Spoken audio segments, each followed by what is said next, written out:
polycentric networks, you know, hierarchical governance, all of these questions of where do decisions happen? And once we understand where decisions happen, where should they happen? You know, the normative question. And so that's what I wanted to explore today.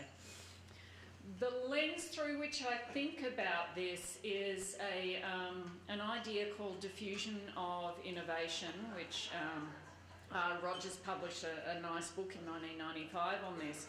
The reason that I like to use this framework to think about how decisions get made is that a lot of what we're thinking about in terms of making better decisions for sustainable management of natural systems, for climate change, for the whole gamut of those kinds of wicked problems, we always need innovation because it's readily apparent that what we've been doing so far is mostly not working. So when we consider policy through the lens of innovation, we need to think about, well, why do innovations fail? Why do decisions that seem, you know, apparently sensible not happen? And largely that tends to happen when there's a threat to a power or value position. And so, you know, this is why the policymakers are not falling over backwards every time climate scientists like me stand up and, you know, deliver our well-crafted speeches, because we're threatening their power and their value positions. And so we shouldn't be surprised. Better communication is not our problem, honestly. I will say that. Feel free to attack me later. So when this occurs, what this means is it doesn't matter what we say, but our empirical knowledge will be attacked on credibility bounds, on admissibility bounds, on even kind of the domain of our knowledge, relevance, saliency. There's a whole range of categories on which we're open targets.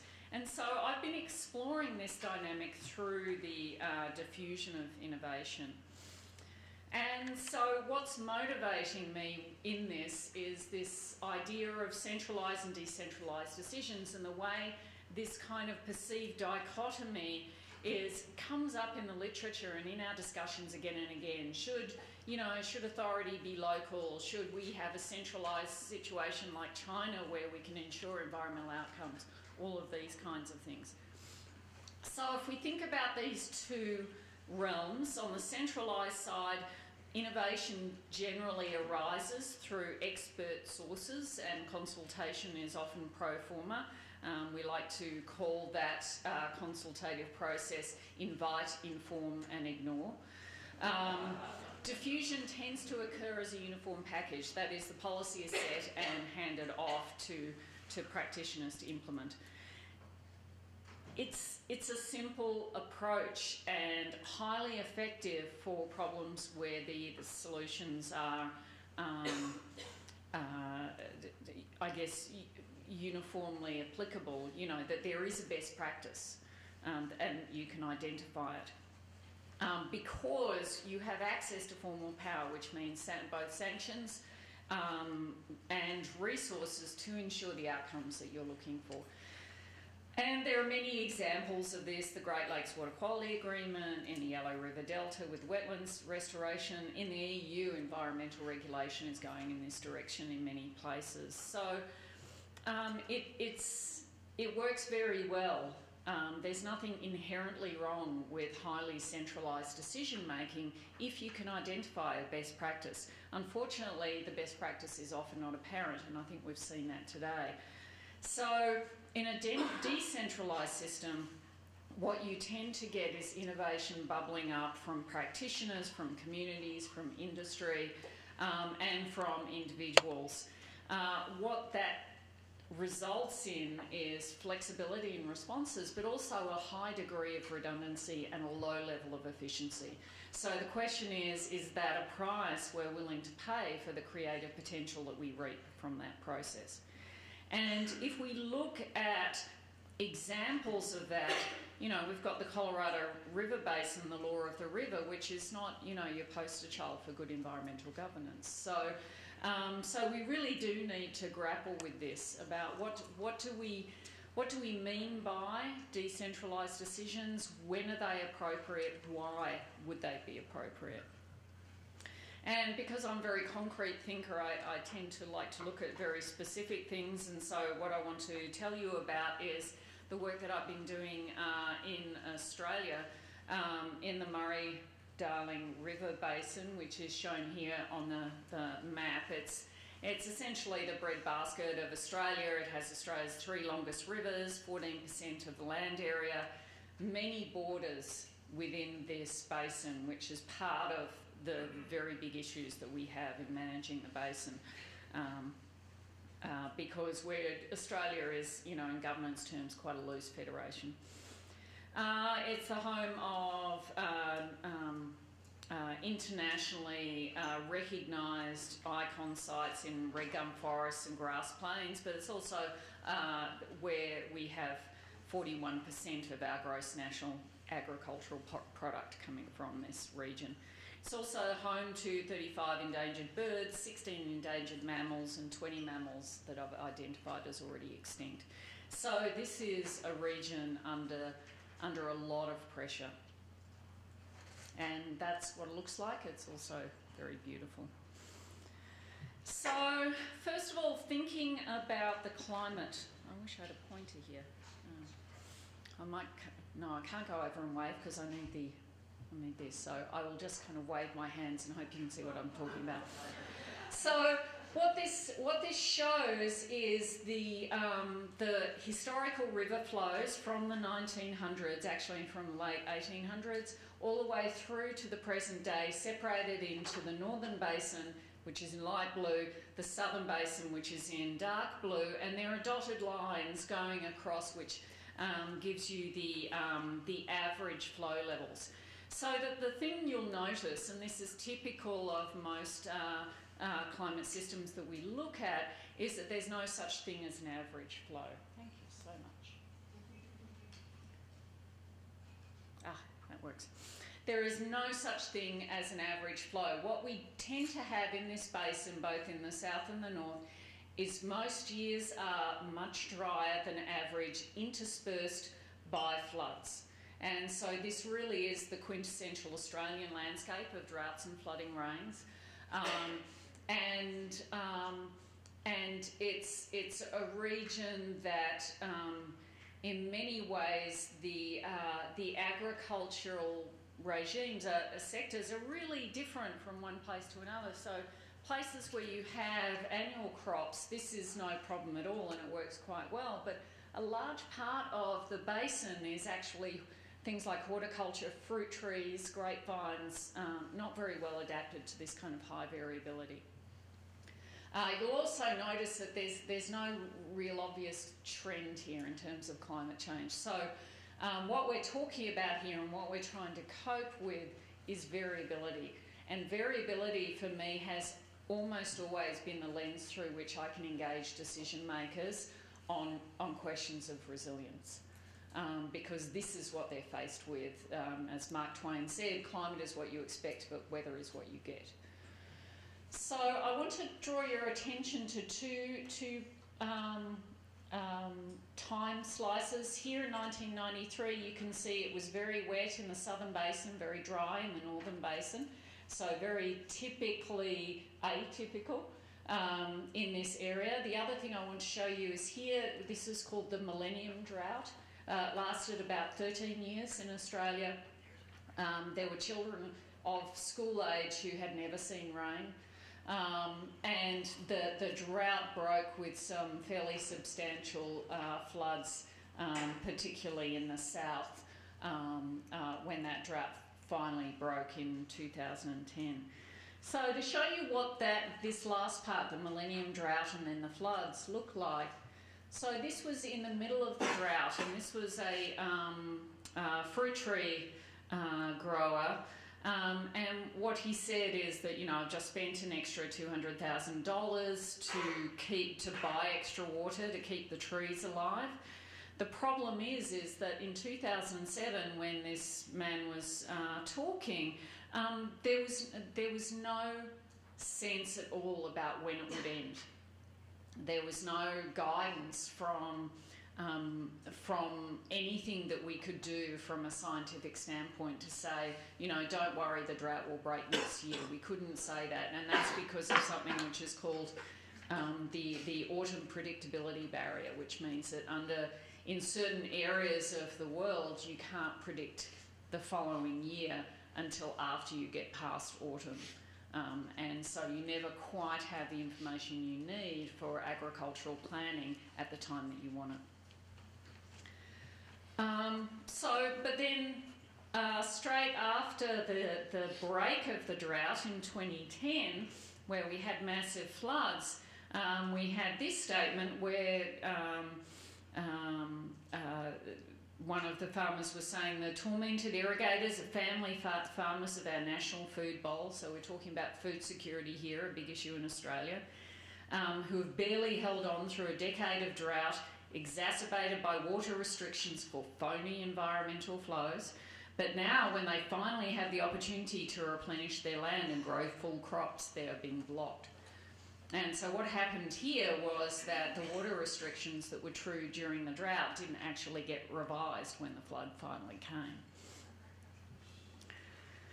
So after giving you kind of a little flavour of the climate history of this place, I just want to tell you a little bit about the governance, which is really a kind of a century-long trajectory towards centralisation. So regulation negotiations started as early as 1905. Australia became a country in 1901. So it was one of the very early acts of the new Commonwealth government. They finally reached agreement in 1914. It took quite a long time. And various types of bodies were created. A lot of the work here was all about building dams, very much as it was here. So the Hume Dam was completed in 1936 to ensure continuous flow. And that was essentially the role up until the early 80s, was this idea of build dams, control the flow, make sure the irrigators get their water. But in 1983, water quality came under the scope of the Commission. And then in 1994, they implemented what they called the cap. They wanted to limit the amount of water withdrawal. And so they limited the amount of water withdrawal to the 1993 levels. So if you recall, the 1993 levels were not typical in any way that you could imagine, but that was the cap that was introduced. And so this then formed a whole lot of catchment management authorities to manage the catchments along the basin. Finally, there was a federal government takeover in 2007 with the Water Act, the Commonwealth Water Act, and this was when the water market was initiated. So from 2007, water has been a tradable commodity. People get 80% of their allocation, which they can then sell, lease, or give back, or whatever it is they want to do. A new authority was formed in 2008 called the Murray-Darling Basin Authority, and they designated a Commonwealth water holder who not only regulates the market but actually participates in the market by buying and selling water. So a little problematic from a transparent governance standpoint. They now have a plan. It's the Murray-Darling Basin Plan, which initiated in 2012 with a whole range of new activities that they're trying. Okay, so what did we do? What we wanted to do was to understand, in that context, what the sources of and conduits of policy innovation and diffusion concerning water allocations were occurring. And we did this on the basis of the Murray-Darling Basin Authority, which stated that the best available knowledge, which would include scientific, local and cultural knowledge, would be used where practicable.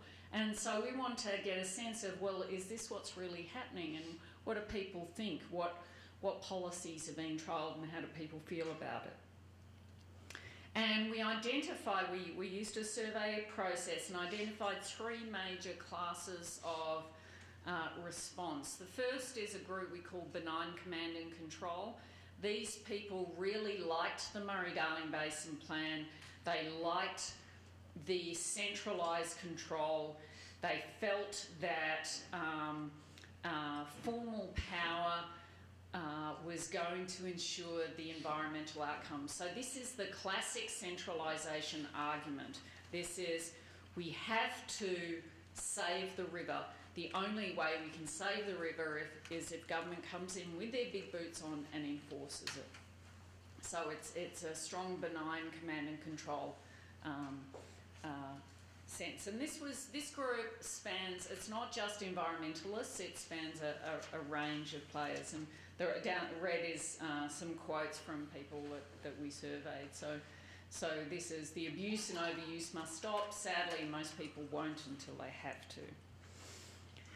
The second group, which is we classed as supported industry innovation, this was a group that said, we know what to do, we just want the government to give us the money to let us do it. So, and again, this was not just the farmers saying this, but it was largely people who relied for their livelihoods in the region through a range of different things, everything from ecotourism to cotton farming. So this group promoted government assistance for local practitioner innovation. This is the group that that second quote was a member of, where you need to be able to be flexible about water allocation between drought and flood, and clearly the market was not working to do that, and a lot of the blame for that was pinned on the Commonwealth government water holder. It placed the policy question in the context of national food security, so there was a very strong kind of normative sense of, we're protecting Australia, we're feeding Australians, that kind of thing. And the classic quote was, you can't be green if you're in the red, which I think we heard in the last session as well. The third was an interesting group we call Culture and Community. This was a group in which the sustainability of the community outweighed the sustainability of the environment. But that didn't necessarily mean that people felt that it wasn't a money argument. This was not about sustaining the community by making it financially viable. This was a group where, what they really wanted to do was to sustain their culture. And I think we haven't heard a lot about that today, but this is a large and very active and vocal group in this region, and they are in many of these farming communities and rural communities that what they're actually looking for is legitimate engagement, both with industry and with government, and that included the Indigenous traditional owners who participate in co-management agreements in this area. And so the one thing that unified these people was the fact that they didn't like the farmers. So that, as they say, the Murray-Darling Basin Plan will only focus on economic relief for the most tax-protected people in the world, farmers. So you can imagine how that went down with the other groups. So what our role was in this, it was to try and understand, was there any common ground? Could we actually find a place where these three groups could agree to the extent that conflict could be ameliorated? There's a lot of conflict in this area. There's public burnings of the plans. There's demonstrations. There's court cases. It's a highly contested context. So what we found was that the plan, not surprisingly, is supported by state government and catchment management authority representatives. It's supported by scientists and experts outside of the basin, but it doesn't enjoy strong support from farmers, community members and tribal groups. And without that support, what we're seeing is that the plan is continued to be under judicial scrutiny and will probably continue to be for a long time. You know, there's even actually one state government that that kind of stepped out of the process, which was the state government at the end of the river, as you can imagine, the ones that ended up with not very much water, who then took Commonwealth Government to court as well.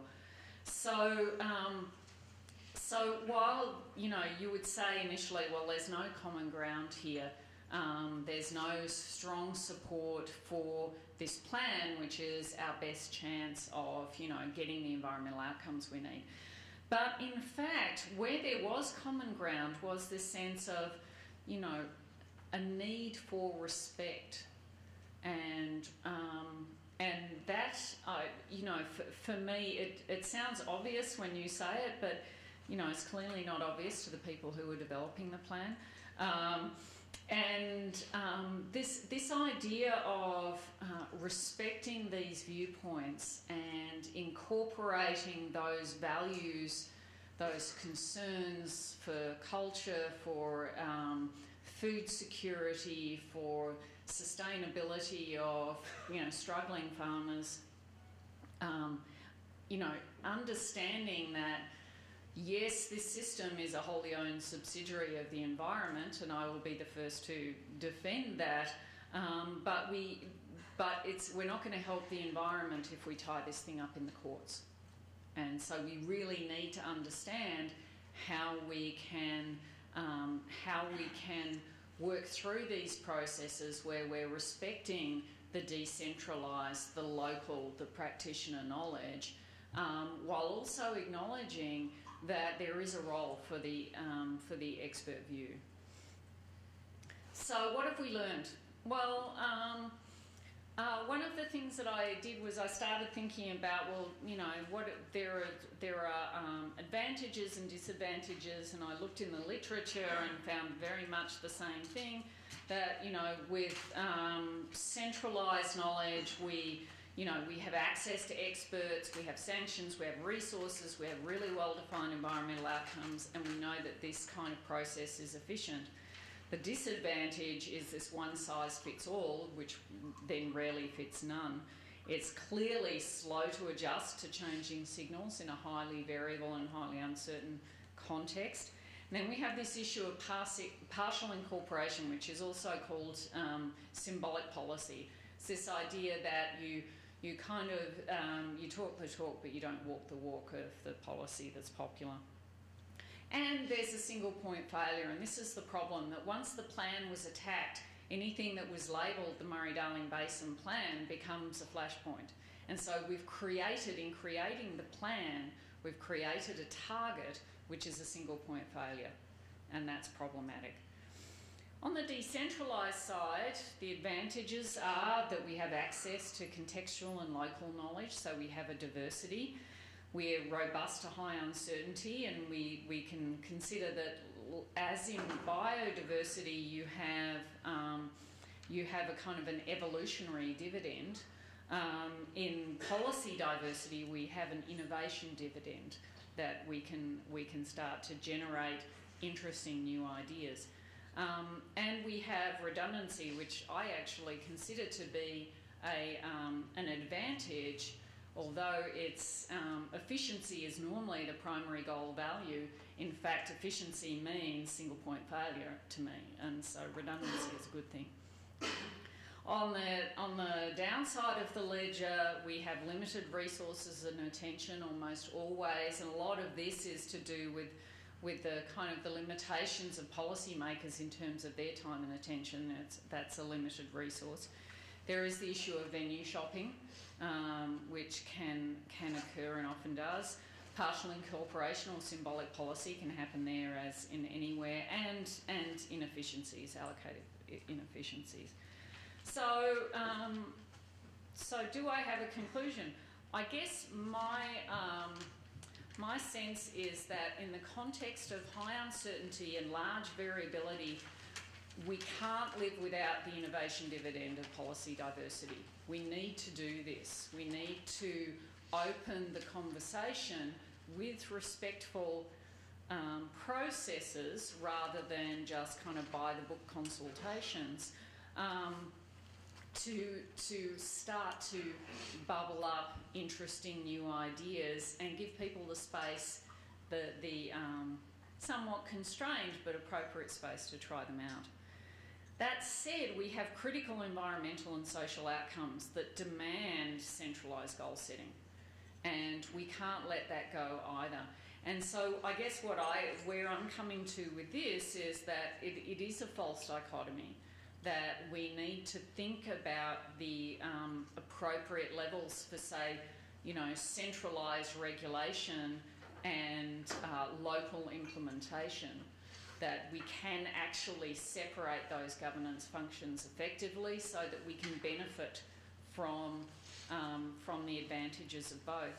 And that this really is consistent ultimately with the subsidiarity principle, which is often held to be, make everything local. But if you actually think about it, and if you go back to the Papal Novarum that started subsidiarity off several hundred years ago, what subsidiarity is really about is that government should undertake only those initiatives which exceed the capacity of individuals or private groups acting independently.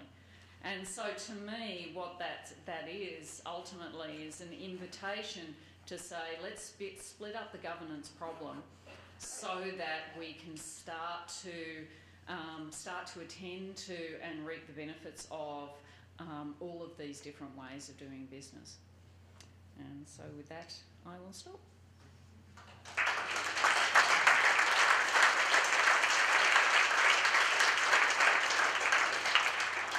So I want to thank Dr. Lynch and then have our two discussants join us at the table.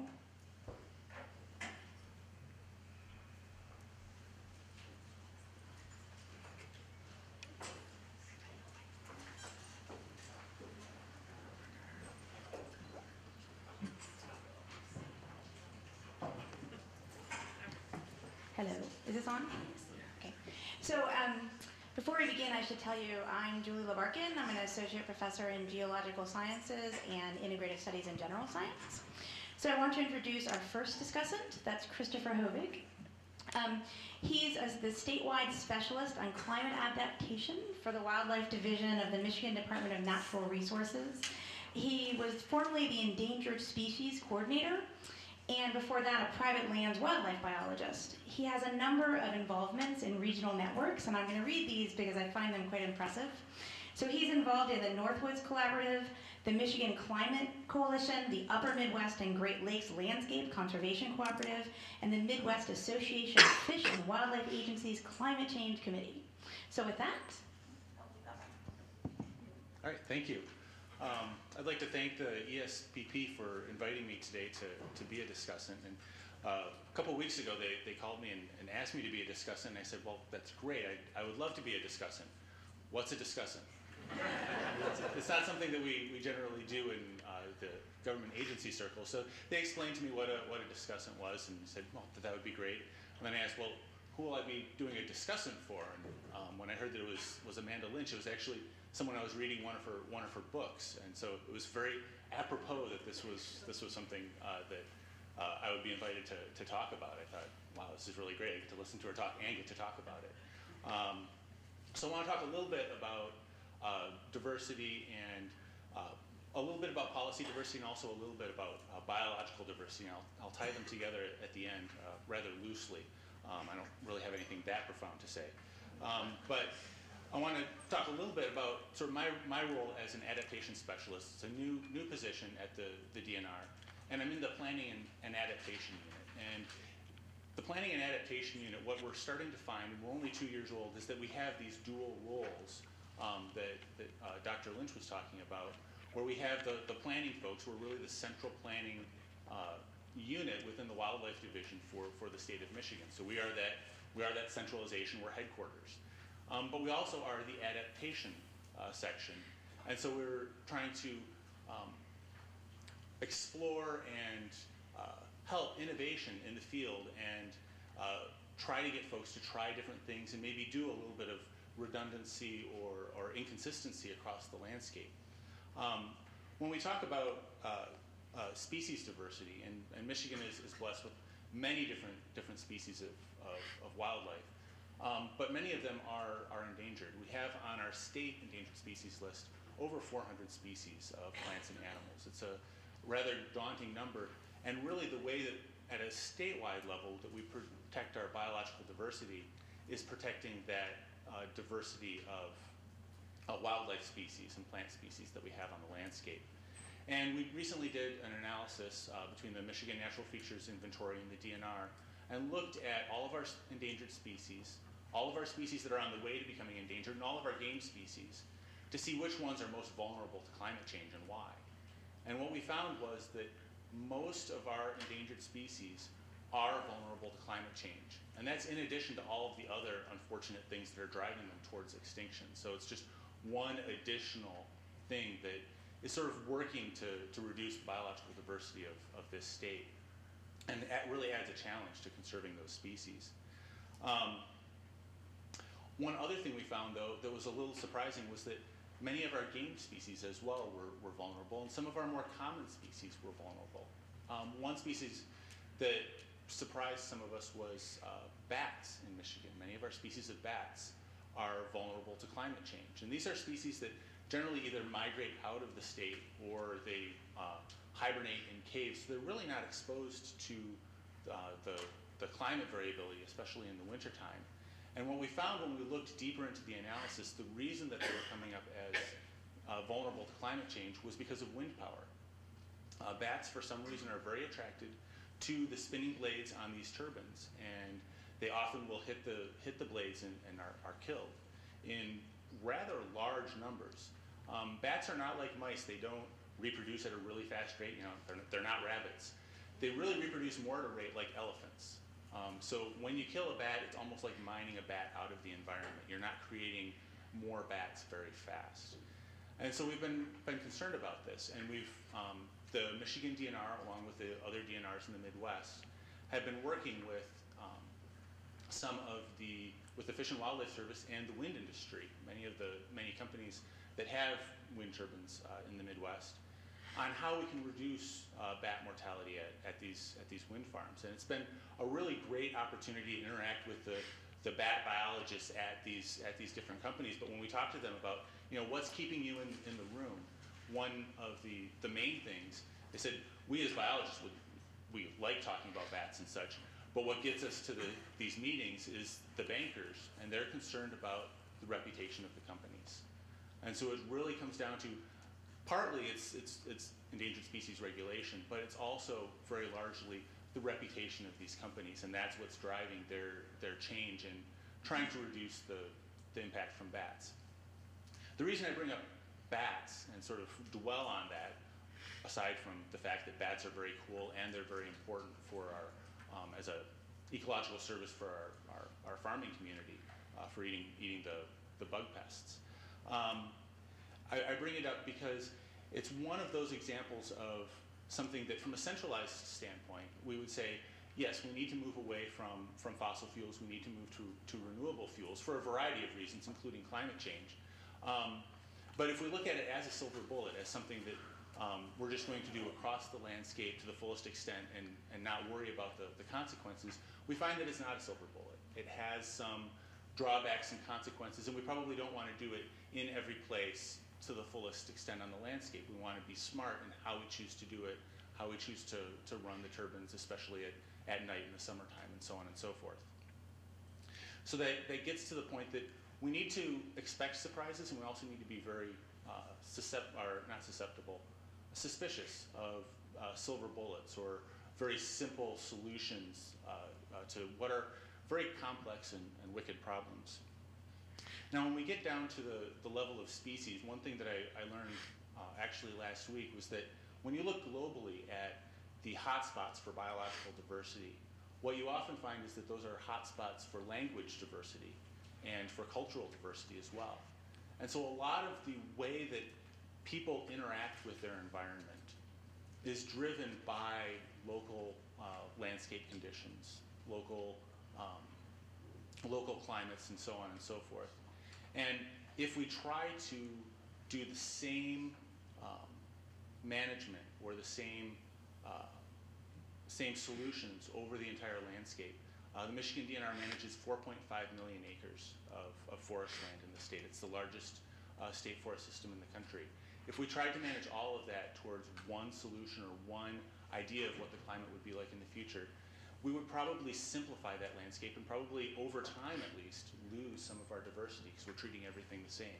And so we need to come to that balance where we have a policy and we have sideboards for conservation in the state, but at the same time try to figure out how we can encourage that local experimentation. We try not to call it redundancy or so on and so forth in political circles, but we can call it partnerships, we can call it working with local environmental groups and so on. And that's something that is powerful, and we're trying to do more of it. I'm not going to say that we've found a solution or that we've arrived, but I think that we're several steps down that road. I'm not hopeful on a lot of things with climate change, but in this aspect with the governance that I'm starting to see emerge within the DNR and within some of the other natural resource agencies, it does give me some hope. Thank you.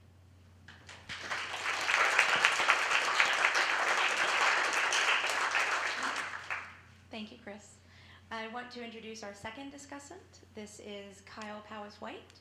He's an assistant professor of philosophy here at Michigan State, and he has a number of affiliations. He's in Peace and Justice Studies, Environmental Science and Policy, the Center for Regional Food Systems, Animal Studies, and American Indian Studies, which I think must make you tired. His most recent research addresses moral and political issues concerning climate change impacts on indigenous peoples. Kyle? Great, thank you very much, Julie.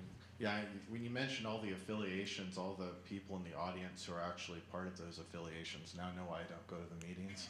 So, but you're not smiling, Mike. Professor Lynch started her talk by expressing some concern that it was her talk and then beer. But what does that say about my situation? I'm like literally between my talk and the beer.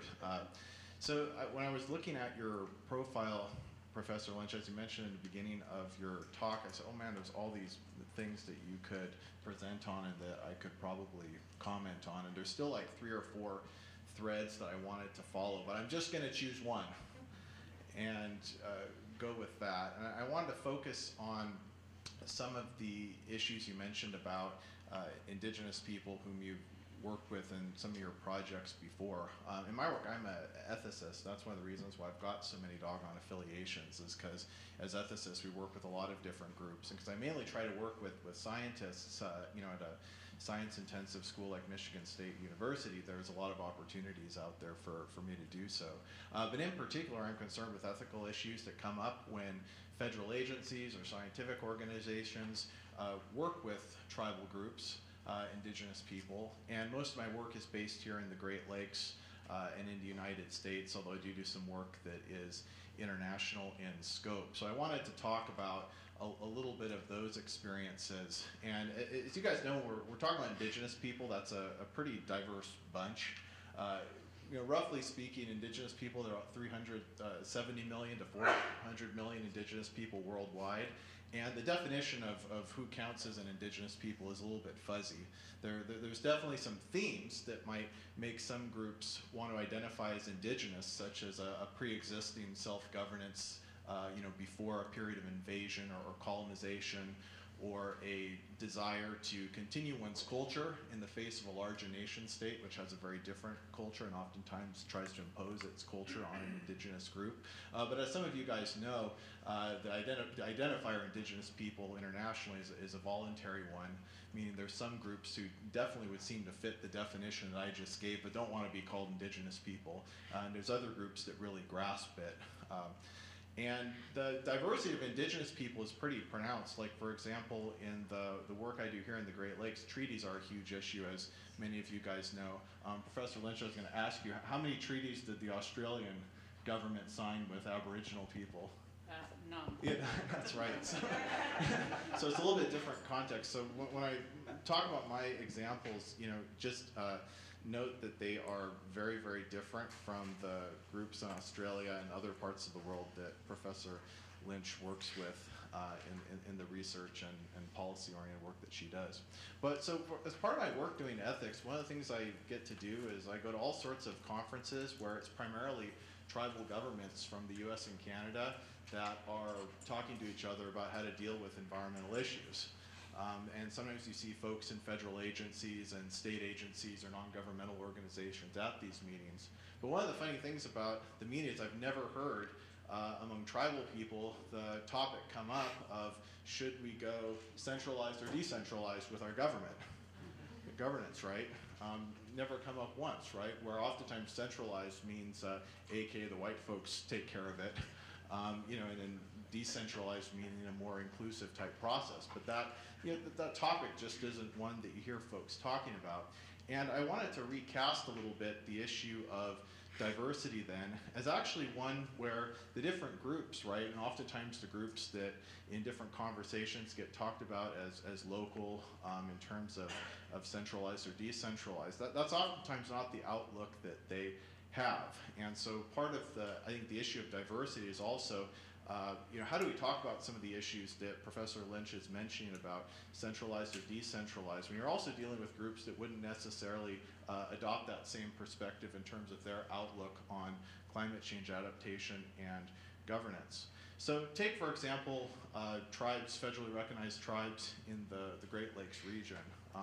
Would they consider themselves to be groups primarily characterized by you know, their local concerns? Well, if you think about Indian country, it operates at a lot of different scales. So here in Michigan, for example, there's different families and clans within Indian country, which all see themselves as exercising a form of governance, and they're also networked in with other families and clans and other groups as well. You know, that's sort of one way of looking at it. Then you've got the actual tribal government, which might have several environment-related departments that exercise governance over a particular reservation area or another tribal jurisdiction. But then you can keep actually building that out, right? So if you're talking about indigenous people in the Great Lakes, you're also talking about state organizations like the United Tribes of Michigan or the Michigan Tribal Environmental Group and numerous other organizations that link the 12 federally recognized tribes in Michigan. Then you can even go further, right, in talking about Great Lakes Indian Fish and Wildlife Commission, or the Chippewa-Ottawa Resource Authority. Or, you know, these are regional groups that represent different tribes and that are involved in international conversations. And you can even build that out even more and talk about the different international groups that different tribes and some of these organizations I just mentioned are also part of. You know, there's non-governmental organizations like the Indigenous Environmental Network. There are national organizations like the National Congress of American Indians, which has various environmental units within it, and at the international scale is represented by the Native American Rights Fund, as well as works with other different international organizations at the United Nations level. So oftentimes when you're thinking about, okay, well, if you're talking about a local concern with water, with native species that a tribe might have, you know, tribes don't necessarily think about that in terms of themselves as local players, but they think about themselves as players that are dealing with environmental issues at all these scales, no different from how a central or how a federal government of a nation state might think about the different relationships that it has. And there's a whole bunch of organizational formations that I haven't talked about as well, including the numerous tribal federal partners. In Michigan, we have consent decrees between tribes and the state. There are multiple relationships between different tribes and tribal groups and non-governmental organizations. So what I was thinking too, sort of to add to your presentation, was also this question of, okay, well, how do we look at some of these situations where we're trying to take on questions and issues of polycentric governance, and one perspective has a certain conception of centralized, decentralized, but then some of the other perspectives literally see that in a completely, you know, flip-sided way, right? It's completely different. I think that that's also a key question to consider when thinking about diversity as well, that the different dimensions and perspectives that go into just how we actually think about issues of centralized, decentralized, local, and broader scale. Thank you.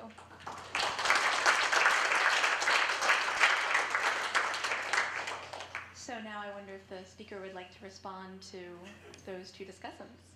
Very different. Yeah, so actually I'd particularly like to respond to the discussion of the governance structures here in the US for Native Americans. It really reminded me once again that context is everything. As I noted, in Australia there have been no treaties. There are no formally recognised tribal governments in Australia, and in fact Australian Indigenous culture doesn't have a tribal structure in the way that we would think about it. There's not it's more, you know, matrix management. People are connected across the entire country. You know, there are 400 different languages spoken by Australian Indigenous people, so it's a very diverse group. People are as connected to the person who holds their cultural role in a place that's several thousand miles away as they are connected to, you know, the people in their clan or their skin group. So you have a very non-hierarchical situation, and this is one reason why there were no treaties in Australia, because nobody knew who to negotiate with. There was no chief, there was no council. And so what that leads me to eventually coming back to what you're talking about is that this idea of, you know, that we do set up often these kind of false dichotomies which we then proceed to knock down or support or you know, look for ways through. But there is also something to be learned from, you know, flipping everything on its head, I think, and saying, you know, there are totally different ways to think about our relationships with each other, our relationships with the landscapes that we use, and that's also, you know, a really valuable thread to follow as we're thinking about these issues of, you know, the existential threat that we face at the moment. And you're welcome to respond, or I can pose a question. I was just going to say that here in the U.S. they didn't find any central government either with the treaties, but they still figured they still pushed forward. Yeah, no, I was just kidding. Yeah.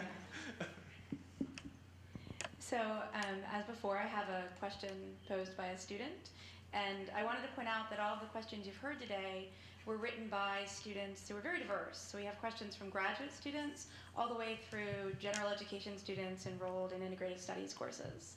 So the first question that we have, which anyone is welcome to respond to, what are some of the attitudes you've encountered when trying to communicate sustainability issues to the public?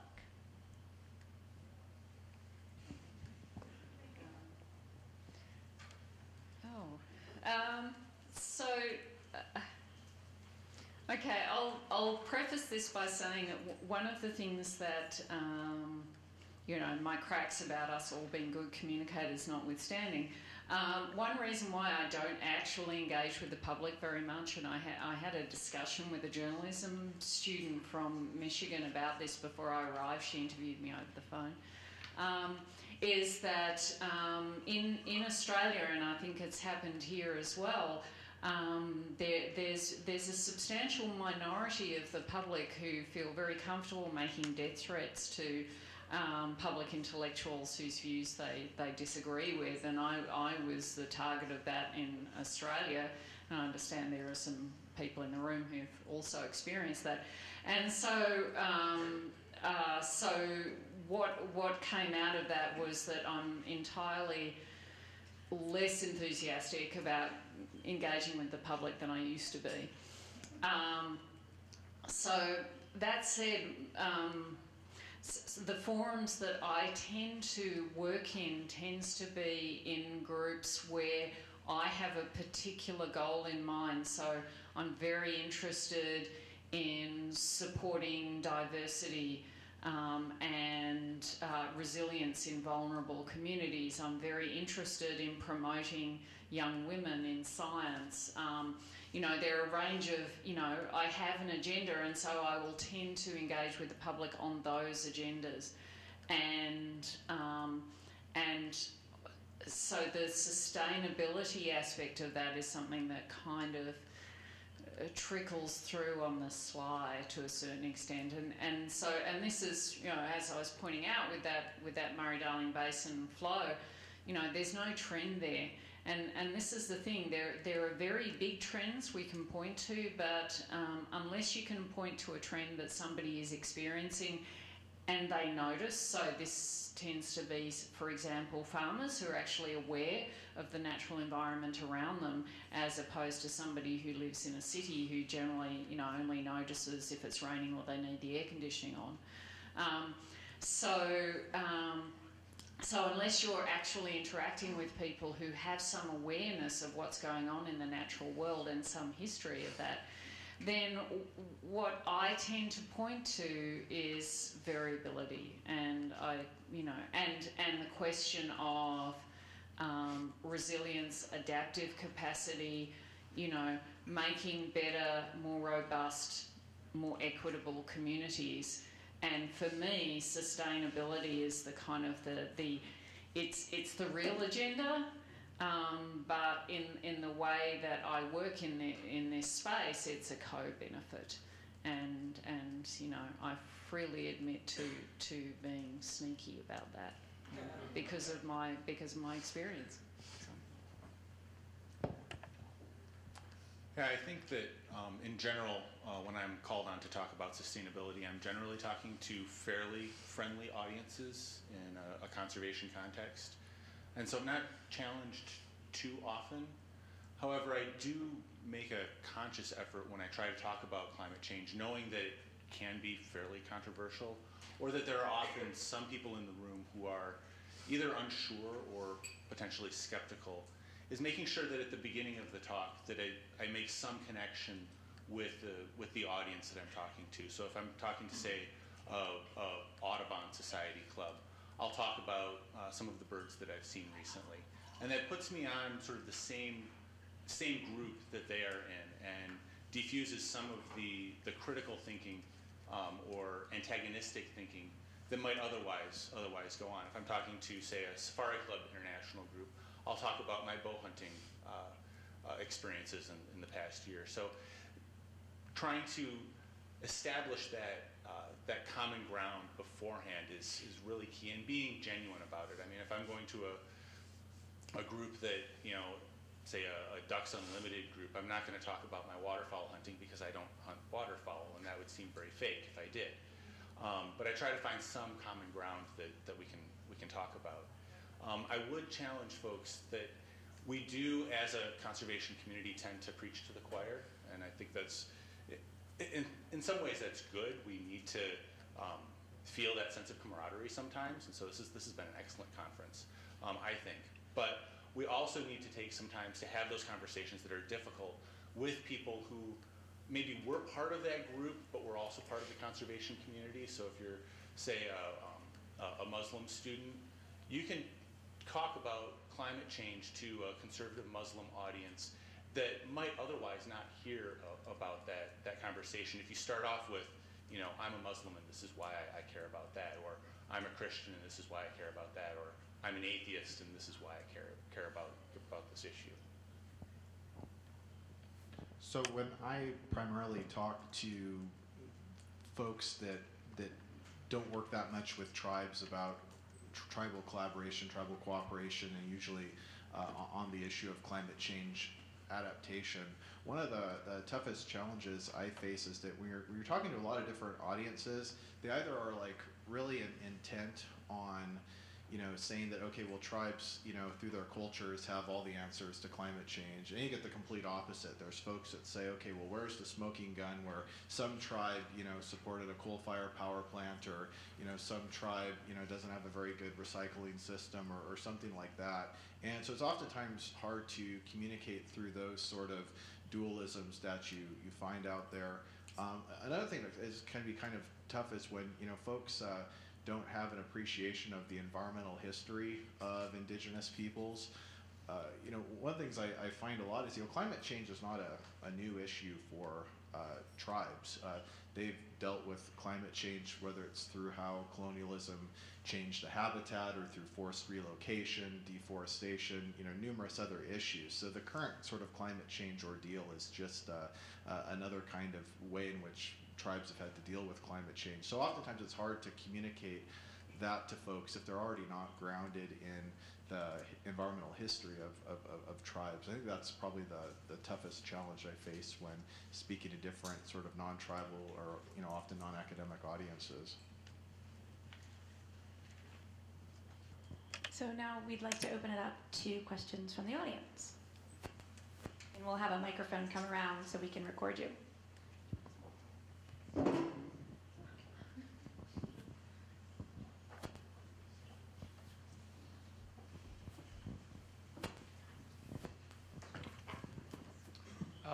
Professor Lynch, thank you very much for that, the talk that you gave on the Murray-Darling. I guess one question that I'm interested in is, you did mention the Colorado early on in your talk, and I guess one thing I'm interested in is any of insights that you gained from this work in the study of the variability and the vulnerability in the Murray-Darling Basin that could be applied to some of the emergent challenges that the western United States faces, whether it's in the Colorado Basin or even now in the state of California, which is these kinds of, at least according to Trent, these are the kinds of challenges that are only going to become more significant over time. Thank you. Yeah, it's, I know that there's a lot of active researchers in the West who are looking at the Murray-Darling Basin experience and drawing lessons from it for Colorado and other areas, and certainly Australia is a country that has long experience coping with drought. So the water markets idea, particularly because it's based on proportions of water and not absolute amounts, which was kind of the fatal flaw in the law of the river, is the allocation of absolute amounts of water. And so shifting to proportions, I think, has been a good thing, but probably the part that I think has been, in my view, the most successful, although it's problematic from a governance standpoint, is Commonwealth Water Buyback Scheme. So giving people a way to exit the sector they're in a way that's graceful and well resourced. And so that's been behind a lot of the opportunities, for instance, to get cotton reduced and hopefully eventually out of the basin, because we don't have the soils, let alone the rainfall, for cotton. So I'd say that's the key has been this Commonwealth Water Buyback Scheme, which I think has, it's given fair compensation for the sacrifices that are made to ensure environmental flows.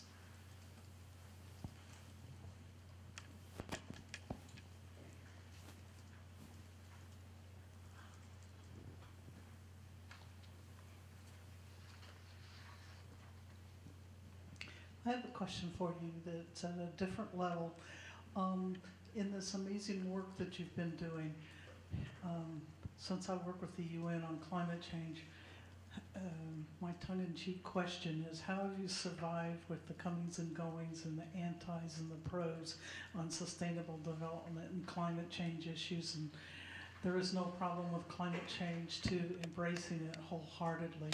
Has that impacted on your ability to work with the various communities and gather your data?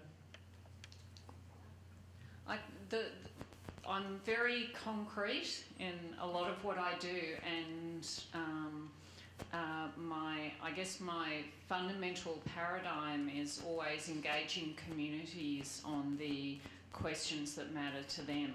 And so I very much consider that work to be, almost ostentatiously at their service.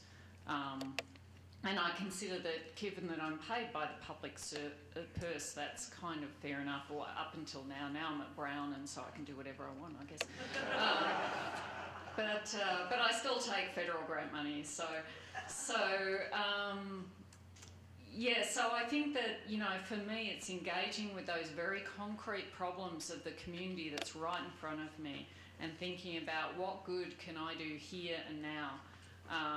That helps to ground me and helps me, I guess, to not take too much notice of the storm and drung that's going on, just outside the door. I don't know how many people here are from Michigan, but you may, if you are, we've had a very rough winter. So when you approach the topic of global warming, but with that phrase, people say, what global warming? Because we've had that much snow and it's been extremely cold. Julie, I think you're doing some research in the area of people's perception. I wonder if you could speak about that. Do you mind? Okay. Didn't know I had the phone. People's perceptions of climate change. Yeah, so it's quite interesting, and it's not just me. There's lots of people doing research on people's perceptions of climate change and sustainability and the concept of global warming, etc. I think that what we know generally is that, and I think you mentioned this, Dr. Lynch, is that what's immediate, what you've experienced in sort of recent past, not even your lifetime, but in the most recent past, that's actually what will influence your decision-making and your perceptions in the future. I actually have a graduate student, Bob Drost, who's finishing his PhD, who's doing research on people's decision-making about tornadoes. So how will they act relative to tornado? And what he's found is that if they've experienced a tornado and not had a negative impact, they're actually quite likely to ignore any future warning, even if they have a lot of knowledge about tornadoes. And so I think I'll just make that one point, that even if people understand concepts related to climate change and the environment and sustainability, that doesn't mean that their immediate experiences aren't going to be the strongest influence on their future decision making. Okay. Going back to the discussants, would one of the discussants like to say anything? I think that one of the things that I use to communicate to folks within the wildlife division who are asking me questions about that this winter was talking about where the Midwest was relative to the rest of the world. So I sent out a map. It was a NOAA map of the world showing the anomaly, and warmer areas of the globe for the winter were pink or red, and the cooler areas were blue, light blue or dark blue. And there was really only one spot of dark blue, and it was centered right over Michigan. So it really, I tell you, sort of like think globally, act locally. It was sort of a bake globally, freeze locally.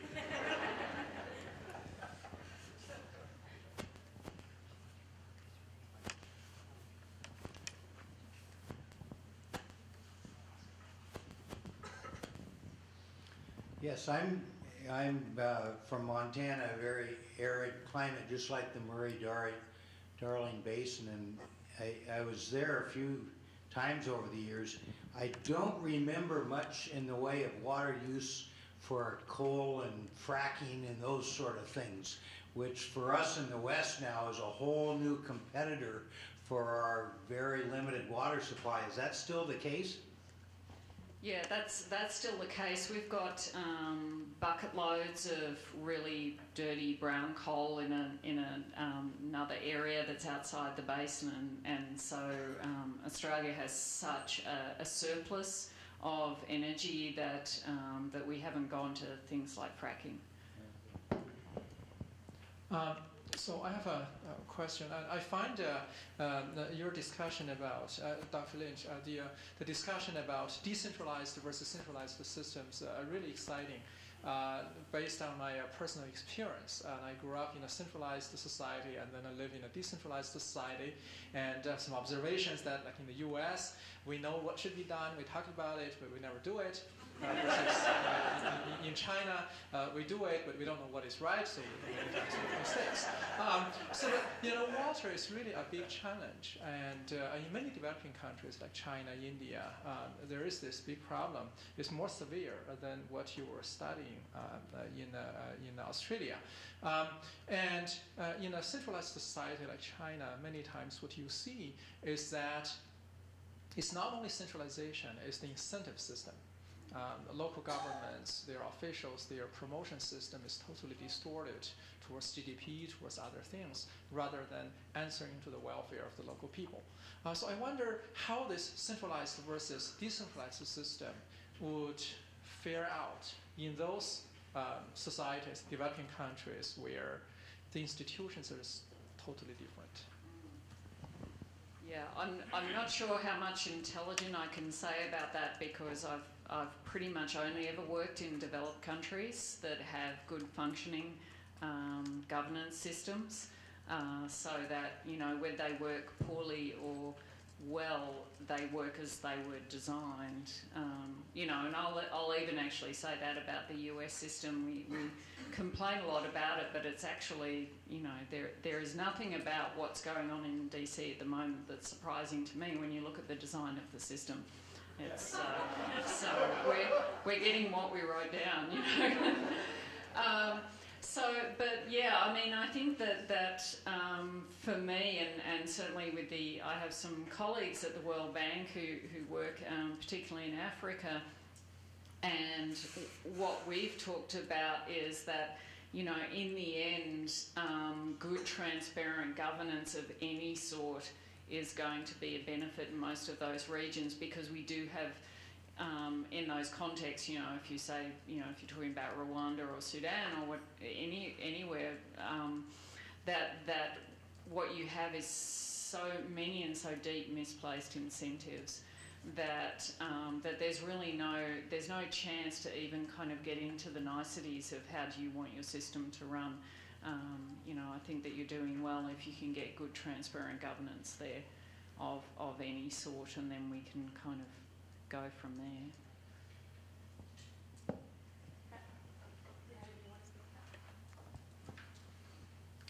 I had a quick question regarding centralization and decentralization. You had mentioned that with indigenous cultures, they're typically decentralized. And I think of, in terms of indigenous cultures, as being sort of a model for patriarchy or matriarchal cultures, which, in a sense, that's centralized on a gender level, sort of. That's how I look at it. So how does gender play a role, or is gender a non-issue when it comes to issues of sustainability? So separately from indigeneity, or in concert with? Just in general, yeah. Certainly in concert with indigeneity, I think you said this really clearly, that indigeneity is a very, is a descriptor that hides a huge diversity of ways of thinking about how you organise society. So I wouldn't necessarily kind of take any one place or indeed the general concept of indigeneity to indicate a certain mode of decision making. So I think that said, so the issue of gender is a really interesting one to me, because because I'm underrepresented in my field of climate modellers, and yet I spend quite a lot of time going to social science meetings and find myself surrounded by women and not quite sure how to handle it. But so it's. I think that there are very different decision points that are made, certainly in a lot of the communities that I work in, where roles are, with rural communities in particular, roles can be a little bit more more solid than they are in, you know, an urban university setting.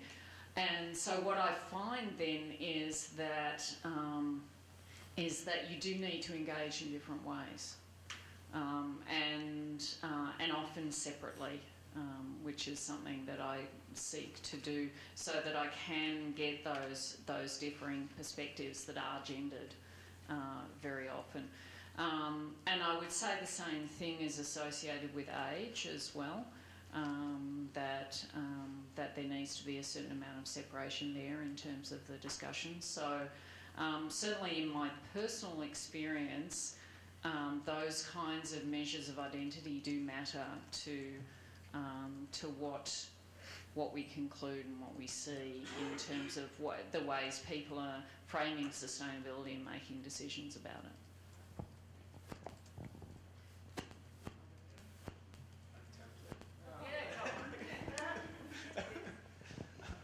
Well, I wanted to make a couple of comments. In Indigenous and climate change issues, there is a fast-growing literature now talking about gender, which is largely trying to overturn is not the right word, but is largely trying to criticize some literature you had on gender and Indigenous people that was in the early and mid-2000s that was primarily focused on gender in terms of women, and then either casting them as sort of virtuous with respect to climate change, sort of knowing the answers. I mean, this is what I was mentioning before, or as just focusing on vulnerability. And also then taking other perspectives, like say a hyper-cultural perspective, as opposed to looking at the economic conditions that Indigenous women face. So there's a fast-growing literature, I think, now that's trying to use more complex, theoretical and scientific understandings of how to talk about gender with respect to Indigenous people, and gender more than just focused on women.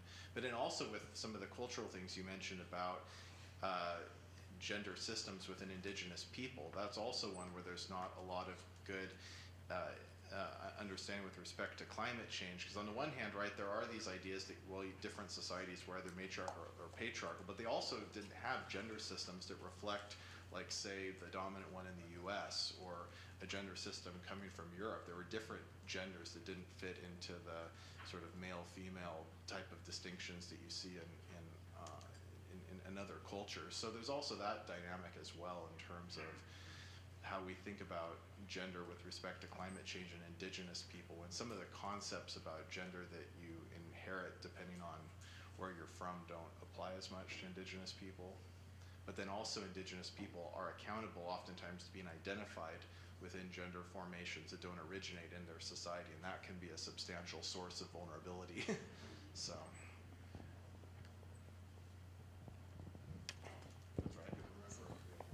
So I actually wanted to ask you to clarify that last statement about gender formations that don't originate in their society, and that can be a source of vulnerability. Could you explain that just a little?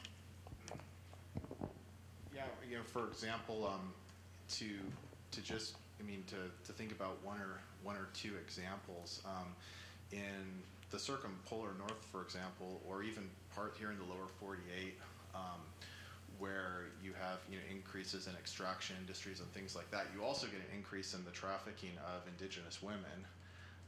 And the gender system which targets women for that is not necessarily one that would originate in any one of those cultures. It's part of a different gender system. So while, like you're indicating, say if you're talking about Indigenous women per se, they might have their own struggles within their own culture, for example. They're also double targeted for gender targeting that would more be based on systems of gender from some other society. Does that make sense? Okay.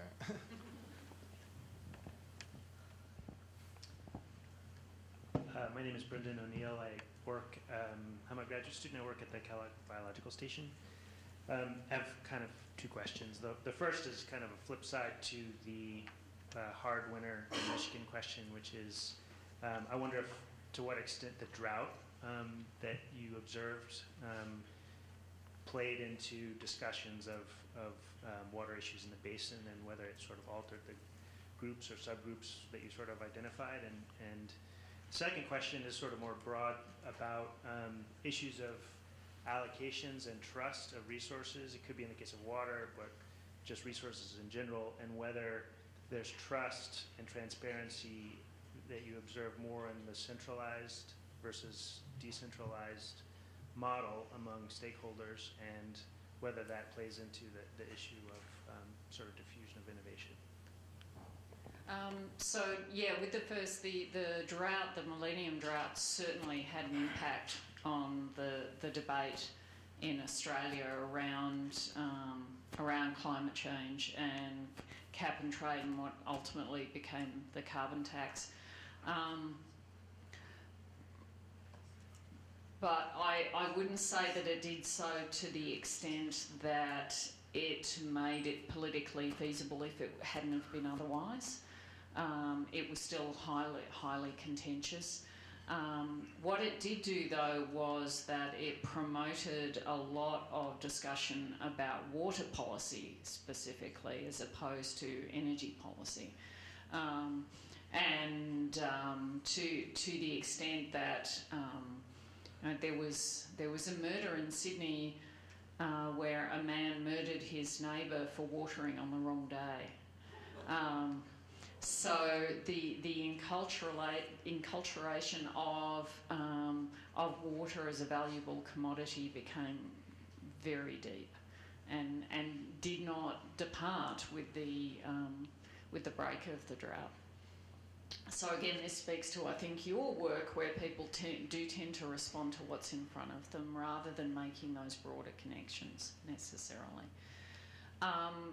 And then your second question was, trust.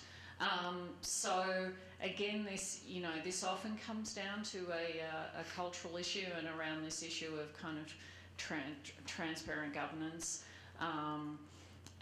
Australians in the main are pretty law-abiding, and so both before the Water Act of 2007 and after, there was a fair amount of kind of, I guess, participant policing of appropriate water use. So, in the same way as the guy killed his neighbour for watering on the wrong day, people would tend to report if somebody was taking water that they shouldn't take. So for me, trust is again, it's context specific, and it's a highly cultural question. I think the trust issue is one that's, I think they're definitely related to centralized and decentralized, but I don't think it's a simple relationship. For example, one of the initiatives that we have within the state of Michigan to increase transparency and trust is metrics and scoreboards and dashboards that show numbers that show what we are doing as a state in various different departments and such. And what I'm finding as I'm working with those within the DNR is that to come up with a number for the DNR means that we have to come up with a policy and a uniform way of monitoring something, which then starts really pushing more towards the centralization direction. But at the same time, with a more decentralized system where you're working with partners and you have relationships with the local biologists to a local nonprofit group, they develop those relationships and can develop trust as well. So I think that in both cases, you can create trust, and probably the flip side as well. In both cases, if you do it wrong, you can erode trust. I was just going to quickly, my discipline's is philosophy, and in a lot of philosophical literature, there's a distinction between reliability and trust. So like a scorecard system, for example, like Michigan, would be a case of reliability. Reliability is when you build a relationship by showing somebody some evidence of some kind that you're definitely going to do something. Whereas trust is when you give the other person an impression that you're taking their interests to heart, and so that you don't necessarily show them evidence or something that they can use to rely on. So I think too, when thinking about these questions, it's important to think about whether certain actions are really targeting reliability, in which you could have lots of reliability but not make any progress on trust, or if you're actually building trust as that kind of social capital that's really about people just having this sense that the government or different groups or organizations are taking their interests to heart, even in the absence of something like a scorecard that might show that definitively.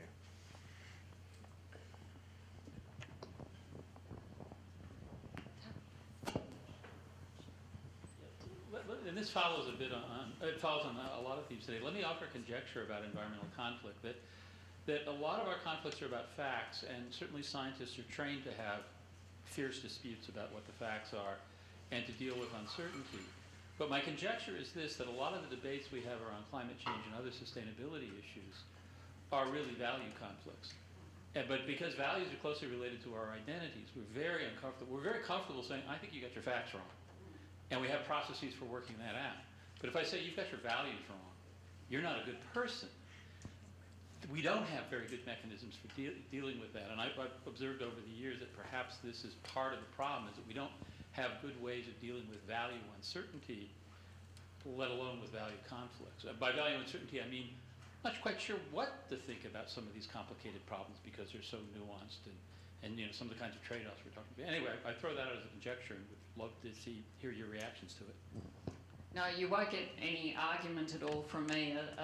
A lot of what we end up looking at when I work with communities on these problems is about values, because hardly ever, particularly because I'm not dealing with kind of global climate change policy or anything like that, I'm dealing with some local issue. The facts are generally not in dispute, and where people are diverging is on values. And so a lot of our surveys are really focused on trying to tease out where people are coming from. And because until you understand that, you can't find common ground. And in the end, you know, if we have a kind of a normative expectation in our work, it's that we will identify some common ground that would enable a kind of a policy gridlock to move forward. I appreciate your point. It actually brings up a sensitive topic in my history, and probably in the history of most wildlife biologists who go into that field, and that is that we were basically hoodwinked by our professors. We went into this field because we like wildlife and we like nature and we like to go out and enjoy nature and work with wild animals. And about the third or fourth year into the degree, when it's a little late to change, you find out that no, really it's all about human values, and that you're really a manager of people much more than you're a manager of wild critters. And so I definitely understand your feeling. I also would like to add that I think that being the adaptation specialist and working in Lansing in the current political atmosphere that we have in Lansing, I've done a lot of work looking at what really is the conservative viewpoint on climate change. And I think we often, especially in things like this, we can simplify it to a denial. But really, if you read about it, it really comes down to much more about values and risk perception and interests. And I think if we develop a little more sophisticated sense of what those people on the other side are really thinking and talking about, we find that we actually do have some common ground in interests of a better society. Sorry, I'll hand it back to you. Oh, okay. So I just wanted to, this is kind of putting my administrator hat on, that one of the things that we've been talking about in building this new institute at Brown to address a lot of these problems is that we actually found there was a fundamental values conflict that we're going to engage with philosophers to help us resolve, which was between the ecologists and the sociologists. And because the ecologists were saying we value nature for its existence, and that is our motivation, that's our argument, that's what we're about. The sociologists were saying, well, we value nature for the services it provides in supporting equity and justice and livelihoods and, you know, all of those kind of human goods. And I won't even talk about the economists.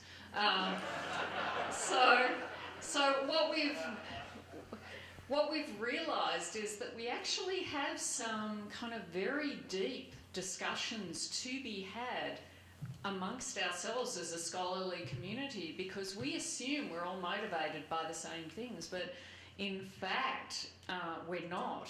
And it's I think that it's a worthwhile pursuit to really interrogate that in the academy, because it helps us to develop that more nuanced position as we start to kind of spread that inquiry more broadly. And it was more surprising to me than, you know, I like admitting that we had such fundamental differences of opinion amongst us. Yeah, that what you were just saying, Dr. Lynch, reminded me of something that I do think is important about Tom's conjecture.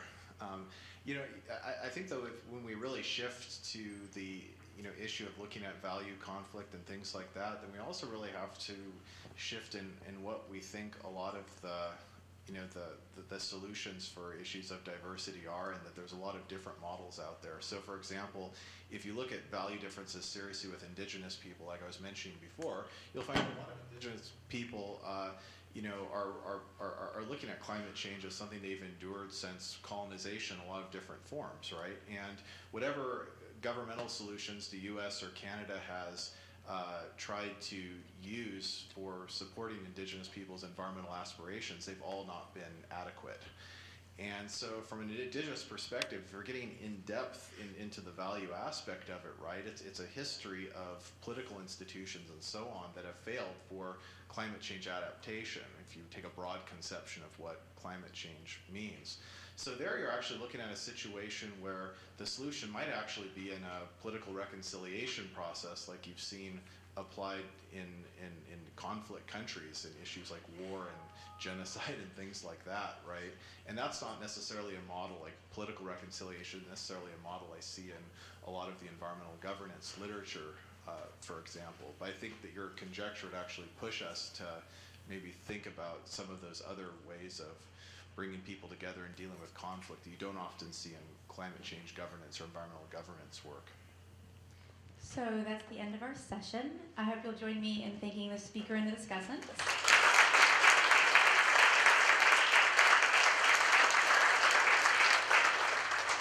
And Jinhua has a word to say. Yeah, a couple of announcements. So we're going to take a siesta of the intellectual flow, and the flow is going to resume this evening at 7:30. It's not here. It's going to be in the auditorium. And the second thing is, every presentation and all of the panel discussions, and also this evening's event, will be put on YouTube. We have a special channel. It's a Fate of the Earth channel created on YouTube. So it's going to be for every year. Whenever we have new sessions, new conferences, it's going to be on the channel. So go to YouTube, search for Fate of the Earth, and you're going to see this. Thank you.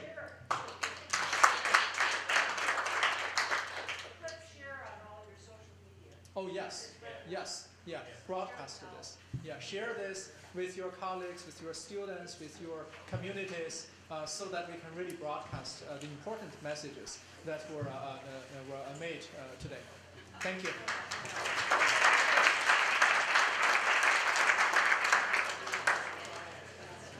Oh, yes. The auditorium is just down the hallway. It's just over there, down the hallway.